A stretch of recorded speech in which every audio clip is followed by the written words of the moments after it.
Next at noon, heavy snow caused big issues along I-70 this morning, and thousands of students are taking over Coors Field for our annual Weather and Science Day. We'll take you there at noon.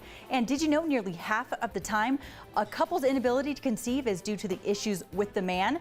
Dr. William Schoolcraft joins us to talk about what guys can do to help.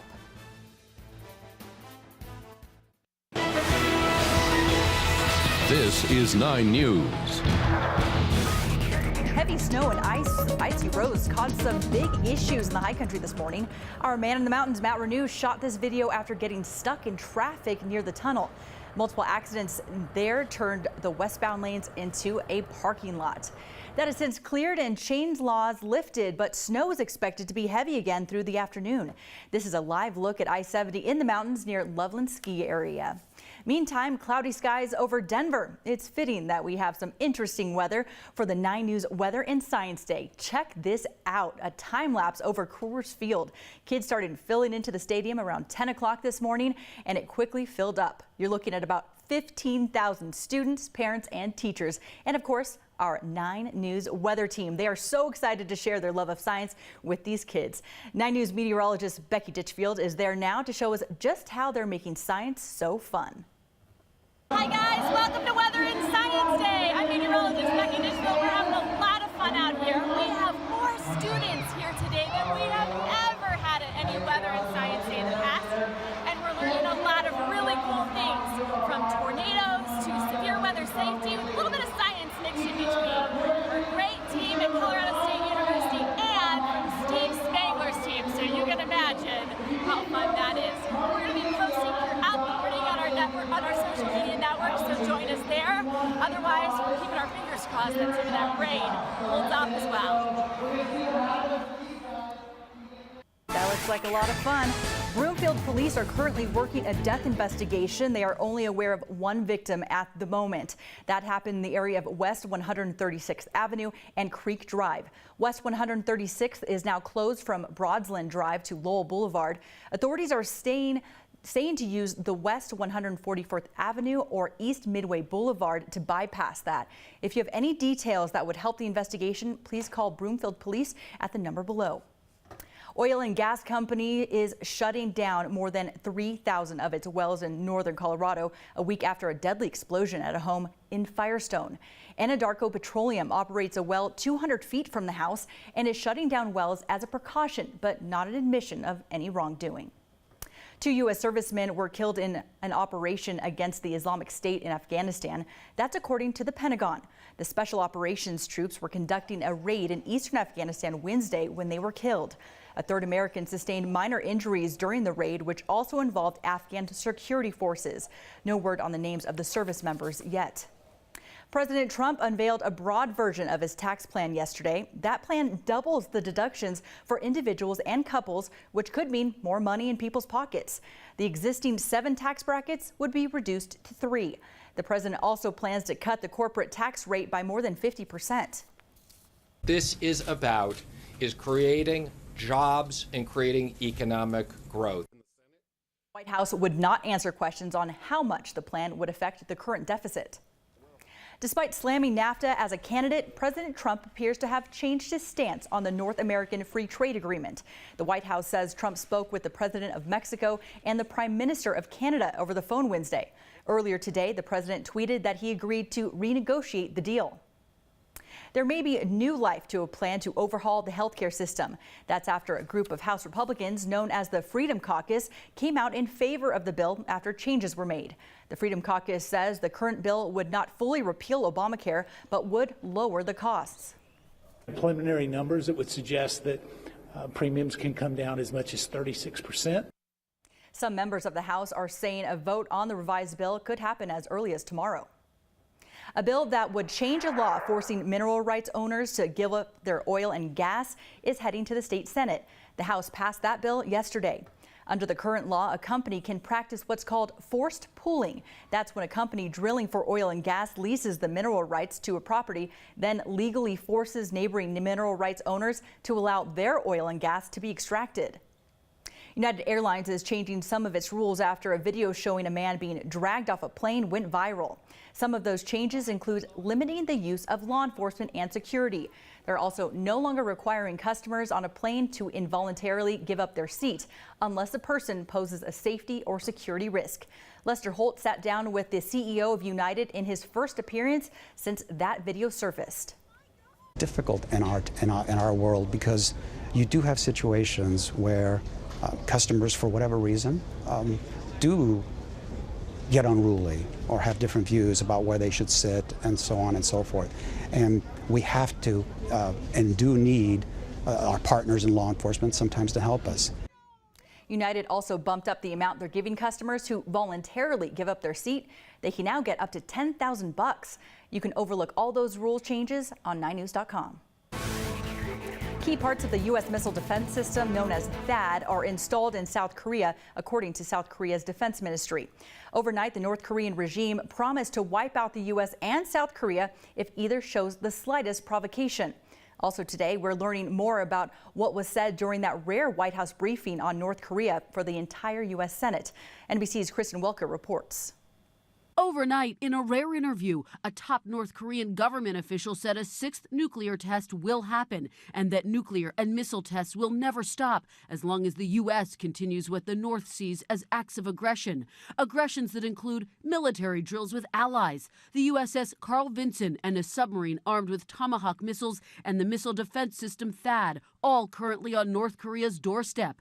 It comes just hours after the administration invited the entire U.S. Senate to the White House for an urgent briefing on the potential nuclear threat posed by the regime, an unprecedented move. The Defense Secretary, Secretary of State, Director of Intelligence, and Chairman of the Joint Chiefs collectively calling North Korea's pursuit of nuclear weapons an urgent national security threat. The group also telling senators they are pursuing diplomatic measures, but are prepared to defend ourselves and our allies, and that includes military preparations. Reactions to the meeting, mixed. The threat that North Korea poses to our allies in the region and to the United States is serious and is real. North Korea is the most dangerous spot on the planet right now. Some expressing concern all the tough talk could provoke North Korean dictator Kim Jong-un. The White House is ratcheting up rhetoric in a way that has no off-ramp. On Capitol Hill, the top commander in the Pacific was blunt, saying part of the U.S. is already within striking distance of North Korea's arsenal. Kim Jong-un is clearly in a position to threaten Hawaii today, in my opinion. The U.S. has been exerting pressure on China to use its own influence to keep North Korea under control since President Trump's meeting with the Chinese president. Your mental health is just as important as your physical health, and that's what the 9 Health Fair is focusing on today. 9 News reporter Vida Urbanis has more on the Mental Health Center of Denver on the Dahlia campus and how they're growing healthy food for the local community.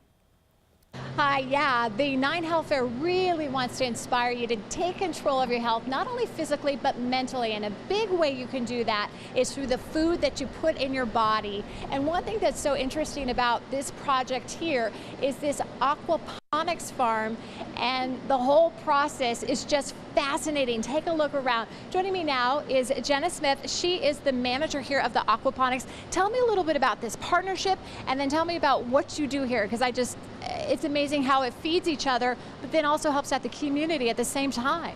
Yeah, so this is a very unique partnership between the Mental Health Center of Denver and a company called Colorado Aquaponics, which has designed and built and now manages this farm. So what we do here is we grow different types of fish in these 2 big fish tanks. We've got catfish and tilapia, and those were identified by the community as culturally relevant. And then we're also growing plants in the same system, so it's a recirculating system. The water becomes nutrient rich from the fish living in the water, and then we filter out any solids, and we send the water through a biological filtration process.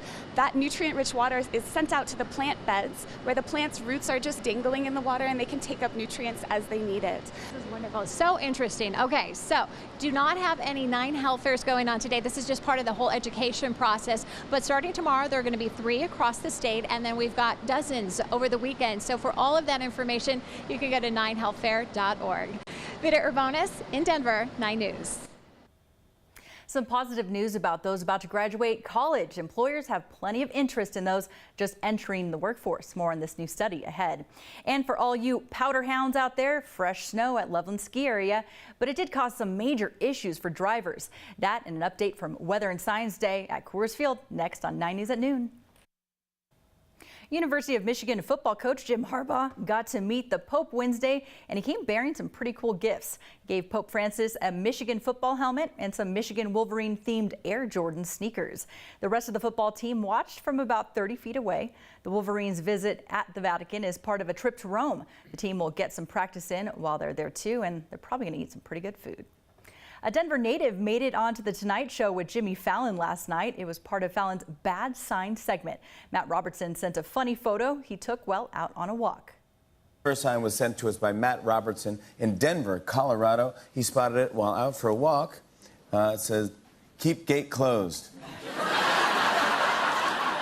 That's smart. Yeah. That's smart, because if you leave it open, anyone can get in. Anybody right in there, yeah.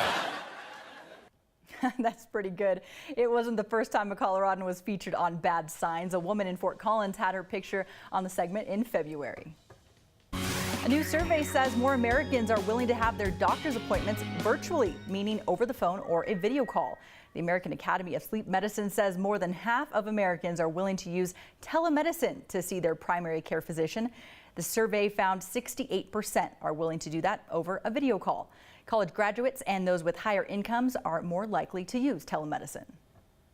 Good news if you're graduated from college this spring. A recent survey finds the job outlook is the best it's been in a decade. Career Builder says 74% of employers plan to hire new graduates. That's up 7% from last year. Half of employers say they plan to offer higher pay. That's even better news. For nearly 40% of those surveyed, they're looking to pay $50,000 or higher. And for those a little younger and not quite ready to join the workforce, today is a day for them to at least learn about it. Many of you are sharing your pictures of your kids at Take Your Son or Daughter to Work Day. We'll take a peek at what some of you are up to with your little ones. Also, boxers or briefs? Seriously, we'll answer that question and more when we talk about infertility and how the males play a big role. We've been talking about infertility and giving you important information if you or someone you know is having a hard time getting pregnant naturally. Today we're talking about male infertility, something talked about a lot less. Joining us now is Dr. William Schoolcraft with the Colorado Center for Reproductive Medicine. Now there are a lot of myths and issues with this, and it's something that's not really talked about. Well, that's right. Women have babies. Gynecologists take care of women, and so it's usually the woman who's first identified as the source of problems, but men make up 40% of all infertility cases. Wow, that's a lot. Almost half. And what are some of the issues with male infertility? What are some of the causes? Well, some are unexplained. Some boys are born with undescended testicles that lead to later problems. There can be a varicocele, an obstruction, even a hormone imbalance. So lots of different causes. And I know we said this, before the break, it is boxers or briefs is always a big question. Is that one of the myths, what people wear? It is. Hilariously, there was a paper presented at one of our scientific meetings comparing that, and there was no difference in the sperm parameters depending on the underwear. So men can choose what they prefer. What are some of the other myths that you hear? How often to have intercourse, does that lead to a male or a female, or, different positions and things like that. But really, lifestyle is important. So obesity, smoking, certain prescription drugs your doctor may give you, those can contribute to the sperm production. What about age? Does age have anything to do with whether or not someone can get pregnant? It does. We used to think, because sperm are made every 3 months, that men could be of almost any age and father children without difficulty. But after age 45, it appears the quality of sperm starts to decline. So older men have issues just like women as they age. So is it something where you're telling people if they want to have children that they should start earlier, just like women are told you should start earlier? In a perfect world, before the male's 45, and for the woman before 40. So let's say you're under 45, the underwear has nothing to do with it, yeah. But you still can't get pregnant, you still can't conceive. What are some things that people can do to kind of increase that? Well, really, if they've been trying for a year, it's time to go see a fertility doctor and just have a basic evaluation. So checking a sperm count would help identify if it's a male problem, and of course there's a workup for the female. That's really the first step, is get some assistance. And are there any other tips that people should know about if they're trying to conceive? Well, again, weight control is a big deal, and a very healthy diet, a Mediterranean type diet, which is full of antioxidants and low in saturated fat, has been shown to improve sperm function. Staying out of excessive heat, so hot tubs and jacuzzis, big in Colorado, want to avoid those. Excessive bike riding, so professional bikers that are in the saddle several hours a day, they may have more issues. So those are some of the common lifestyle issues to minimize. All right, thank you so much, Dr. William Schoolcraft, for all that information, and we will post all this information on our website, 9news.com. Dr. Schoolcraft, thank you so much. Thank you. Today is Take Our Daughters and Sons to Work Day. Dr. Cheryl Ziegler, who specializes in family psychology, says it's more than just a day off school. For kids, instead, it's a chance for them to get a good glimpse at the professional world. I'm going to introduce you to people. When I introduce you to people, look them in the eye, give them a firm handshake, try to remember people's names. We can also tell them to do things like, when you're in on a meeting, I want you to take notes. Just what did you get out of it? You are sharing stories and pictures of this day. Here we go right here. We're going to look at some. This is Rose Alba. And it looks like they are going to make some food. And okay, this one's really cool. Getting behind that tractor right there.